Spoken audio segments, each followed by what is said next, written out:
I bet you have a story to tell and maybe you're thinking about starting a vlog to share your experience. But there's just one thing holding you back. I need an expensive camera to get started. And that is simply false. Your iPhone or whatever smartphone you carry in your pocket is perfectly capable of capturing high quality videos if you know what you're doing. And if you haven't noticed, I'm recording this video on my iPhone right now. And I bet you can do the same too. And the iPhone is really awesome for vlogging because it's portable, easy to use, and you probably already carry one in your pocket. Now, if you're like me and love to keep things simple and efficient, then this video will show you how to turn your iPhone into a vlogging setup and some best practices on how to vlog. Okay, so I switched now over to my Sony camera so that I can show you guys my vlogging setup. So I'm using the iPhone 15 Pro, but keep in mind you don't have to have the latest smartphone to start shooting great videos. What's more important is understanding your camera settings and learning the ins and outs of how to use your phone's camera. And if you're an iPhone user, I actually have a mini course that will teach you everything you need to know about the default camera app. If you're interested, I will leave a link in the video description below. Now, what's great about using the iPhone as a vlogging camera is that you can always buy additional accessories to suit your shooting needs. And this is something that has worked for me, so I'm gonna dive into what I'm using right here. And by the way, I will leave all products mentioned in the video description. So this right here is a selfie stick, and you can expand it to 153 centimeters. This part just pops up and then you can slide in your iPhone, and to open up the tripod legs, I can just press here and then I can start extending the pole all the way, place it on the ground, and I could straight up start filming hands-free. And if I want to collapse this, I can just press up here and voila. And nobody would even notice that this would be a selfie stick. Now, what's also great is that you can rotate the phone clamp 360 degree. You can also angle it down and even record vertical videos if you want to. So you're quite flexible when it comes to positioning your camera. It has a Bluetooth remote control. You can remove the Bluetooth shutter and record yourself from a distance. So I've already connected it to my iPhone, and I just simply have to long press on this button, and from there on it will immediately connect to my iPhone. Now, you might have noticed that I use the rear camera to record myself because generally speaking the rear camera will produce the best quality, but the problem is that you can't see yourself while recording. So that's why I've got this clamp where I can attach the Apple Watch to connect it to my iPhone as a live monitor. Now, this is a clamp by Ulanzi, and I don't think they sell that anymore, but you can also use the Apple Watch on your wrist to check your framing. Now, you've also noticed that I'm using a wide angle lens. This is the 16mm by Sandmark. When vlogging, I like to have a wide perspective to fit more in the frame, and also have more options in post to reframe my shot in case the composition wasn't right. Now, it's definitely worth investing in a microphone to improve the audio quality. So this right here is the Rode VideoMic Me C, a shotgun mic, and this is a directional mic, so it will capture the sound to where I'm pointing it at and cancels all of the other sound coming from the side. So this is how it sounds like with the internal mic on my iPhone 15 Pro Max. You might hear more of the ambient sound. So we have a plane flying over. You'll also hear some birds chirping. You might even hear some wind noise as well. So that is how it sounds like. It's now plugged in the Rode VideoMic Me C. So I now have the Rode VideoMic Me C connected, and you'll probably notice that my voice is much more present and you'll hear less of the ambient sound, so less birds chirping. There is also a plane passing by again, so you might not hear that. Let me know what you guys think. And then we have the micro LED light by Rode, which I like to carry with me in case I need to film in a low lit environment. So the next thing I want to talk about is camera settings. I like to use the default camera app on my iPhone because of its simplicity. And usually for my talking head videos, I like to record in 4K 25 frames per second. And I also turn off ProRes log because the file size are really huge. And for social media content, filming in the standard video mode is perfectly fine. What I like to do is bring down the exposure value to negative 0.3 because the iPhone tends to overexpose the clip most of the time. Now, when vlogging, the reason why I don't lock the focus and exposure is because, first of all, it's hard to set and lock the focus and exposure when I'm using the rear camera. And second, because I'm moving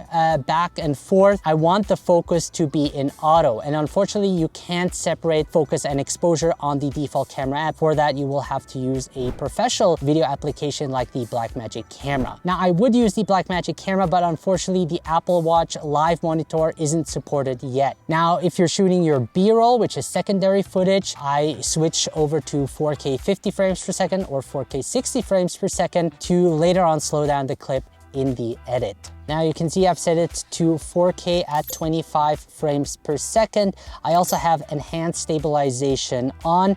Now I also turned off HDR because I actually prefer the other look. It's more film-like and also it's less complicated in the edit because you will have to convert it into SDR. You can skip that step by just turning that off. Then what I also have enabled is lock white balance because you don't want your colors to shift while recording. This will ruin your shot and is also hard to fix later on. You hear that? I don't know what creatures are lurking behind me, but we better get moving. All right, so let me give you some best practices for vlogging. Now, the first one would be to always look at the lens. Now, when you're vlogging, imagine you're talking to a friend. And I think about it all the time. And this really helps ease my nerves. And I feel like I appear much more natural in front of the camera. And this makes everything feel more personal and creates a stronger connection between you and your audience. Just try to keep it real and be yourself and speak naturally. It's okay if it feels awkward. It always will be. I mean, look at me. I'm here all by myself talking to a camera. But what really helps is finding a quiet spot. Like right now, there are no people around. And this way I can really focus on what I'm saying and not get distracted by others. Now, my next tip is to use natural light as much as possible. First of all, it's free and nothing beats good natural lighting because it just gives the footage a natural look to it. Now, right now it's actually pretty cloudy, but that's a good thing because the clouds act like a huge diffuser, giving me a softer and more flattering look. And I also love how the shots turn out more moody and make everything a bit more dramatic. Next up, when doing your vlogs, also include B-roll footage. And what I mean by B-roll is additional footage that goes on top of your talking head video. So this right here is the A-roll, that is the talking head video. And when I explain to you something, I usually add B-roll to help visualize what I'm trying to explain. So when you're talking about something, be sure to add clips that visually show what you're saying. So another example would be if I talk about the lookout tower and I tell you that there are lots of steps to get to the top, but the view up there is absolutely breathtaking. I then show you some cool shots of the steps leading up and the gorgeous view. So next is to make use of stock footage. Sometimes you don't have the time to get all of the needed shots, and that's where stock footage comes in handy, saving you time and effort. So imagine you went on a trip of a lifetime and you're back home and you're scrolling through your clips thinking, I wish I had a drone shot maybe of the city to complete my travel video. Well, you can use pre-recorded footage that would help complete your video. And that is where MotionRay, today's sponsor, comes into play. They are a fantastic resource for high quality digital assets, including stock footage you can use in any of your projects. Now, since I don't have a drone with me right now, what if I wanted to add a drone shot of a forest that looks similar to this location? This would add a whole new perspective to my B-rolls and result in a more engaging video. Now with MotionRay, I can easily find and download the right stock footage in just a few clicks. I can just type the keywords forest, drone, and mist in MotionRay's stock footage library, and you'll see I get plenty of option. And I think this aerial shot looks great, so I can click on it and download it in 4K quality. And then from there on, I can simply import it into my editing software and add it to my video. Plus, you can find many other assets on Motion Array like music, sound effects, transition, and much more to spice up your videos. You also don't have to worry about copyright issues, as all assets on Motion Array are licensed for commercial use. If you're looking for high quality stock footage and other digital assets, Motion Array has you covered. And by using the link in the video description below, you can get $50 off the annual plan. With that said, thank you Motion Array for sponsoring this video. All right, so next is to use the mini tripod as a stabilizer. Shaky videos can be distracting unless they add to the story, like an action scene or so. However, for most of my vlogs, I try to keep my camera as steady as possible. And when I film my B-rolls, I use the mini tripod as an extra stabilizer to get smoother shots. So next is to include a conflict in your... God, what do you want? Come, okay, you see that? That's a conflict. So my next tip is to include a conflict in your story. Showing these challenges to your audience makes your video more interesting. People don't just want to see the highlights, they want to see the struggles and how you handle them. So let me give you a bad example of how I would tell the story of me hiking up to the lookout tower. So this morning I hiked up the lookout tower, I made it all the way to the top and the view was incredible. Boring. So why is this a bad example? Well, it's pretty boring and lacks any kind of conflict or struggle. I'm really just telling you what happened without any real emotions or storytelling. So let me now give you a better example of how I would tell the story with some added conflict and emotion.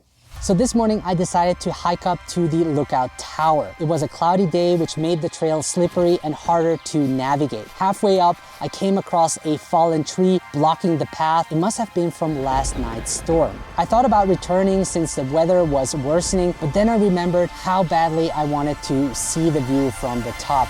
After finding a safer path to cross, I finally reached the lookout tower. Now getting up there wasn't easy, the stairs were slippery and I'm not great with heights. The tower stood about 34 meters high. Luckily, I could hold on to the rail. Now, despite the challenging height, the view was totally worth it. I felt I was on top of the world and I could really see the accomplishment I've made. Okay, so I hope you got the idea. Next time, instead of just telling the facts, try adding conflict and emotions so your viewers can truly experience the story with you. So yeah, that is my vlogging setup and how I go about it. If you have any questions, feel free to leave a comment. Again, appreciate you, take care, and see you in the next one.